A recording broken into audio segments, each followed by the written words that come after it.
નમસ્કાર, VTV news સાથે હું મનીષા। વિગતવાર સમાચારની શરૂઆતમાં વાત કરીશું। જમ્મુ કાશ્મીરના માછીલમાં 3 જવાનો શહીદ થયા છે। આ સાથે જ એક મહત્વપૂર્ણ સમાચાર મળી રહ્યા છે, તેની વાત કરવામાં આવે તો શંકરસિંહનો ભાજપના નેતા પર સીધો આક્ષેપ છે। શંકરસિંહ વાઘેલા દ્વારા આક્ષેપ કરવામાં આવ્યો છે કે ભાજપના નેતાઓએ રાત્રે બેંકો ખોલી નાણાં વાઇટ કર્યા છે। ભાજપના નેતા પર શંકરસિંહ વાઘેલાએ આક્ષેપ કર્યો છે। સહકારી બેંકોમાં રાત્રે ભાજપના નેતાઓએ નોટને બદલાવી છે। કોંગ્રેસ દ્વારા સતત આક્ષેપ થઈ રહ્યા છે, જે વચ્ચે ફરી એક વખત આક્ષેપ થયો છે। એડીસી બેંકમાં 600 કરોડ રૂપિયા બદલ્યા હોવાનો આક્ષેપ છે। માત્ર રડવાથી દેશનું ભલું નથી થવાનું, આ આક્ષેપ વડાપ્રધાન મોદી પર શંકરસિંહ વાઘેલા દ્વારા કરવામાં આવ્યો છે। આ સાથે ભાજપના નેતાઓ પર સીધો આક્ષેપ શંકરસિંહ વાઘેલાએ કર્યો છે।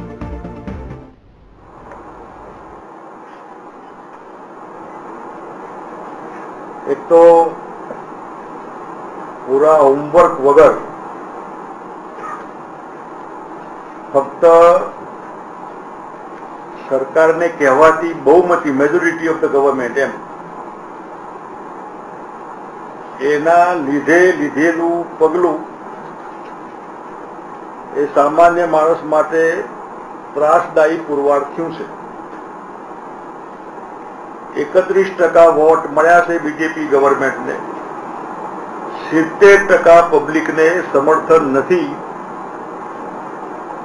अने आवा पोतानी धून प्रमाणेना निर्णयो ए अराजकता फैलावे छे।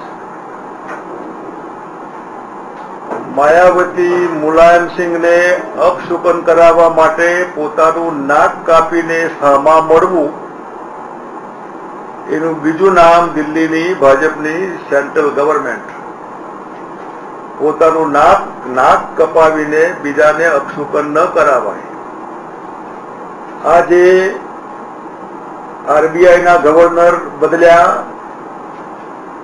एमां आ कावतरानी बू आवे छे के भाजप सरकारना मरत्या उद्योगपतिओ इलेक्शन में लोकसभा 2014 जेमने नाणा कोथळीओ खुल्ली मूकी थी एमने अने भाजपनी जे राज्य सरकारो एना बधा जे आगेवानो एमना कारा करेला कामो अने नाणा धोळा करवा माटेनी आ योजना एमने बनावी, जे अतिशय खानगी राखवी जोईए ए एमने लीक करी। हकीकत में कारा नाणानु नाम मात्र छे।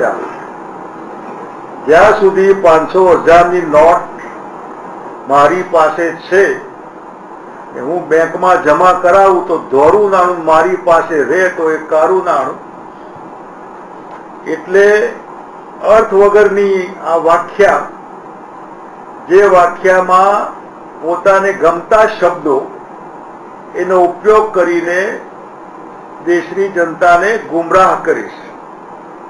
दाखला तरीके 400 करोड़नी फेक करन्सी पाकिस्तान मांथी आपड़ा त्यां घुसी थी।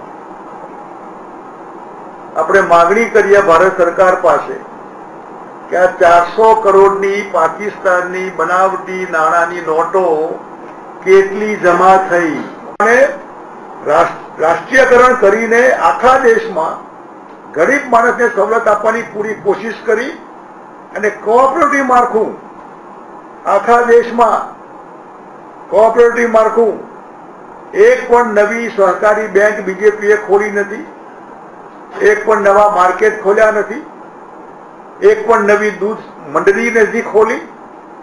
કોંગ્રેસના રાજમાં કોઓપરેટિવના આધારે ગામડાની જે સ્થાનિક સહકારી મંડળી જે બેંકના પાવરવાળી હતી, બેન્કિંગ સિસ્ટમ અધિકૃત કરેલી હતી,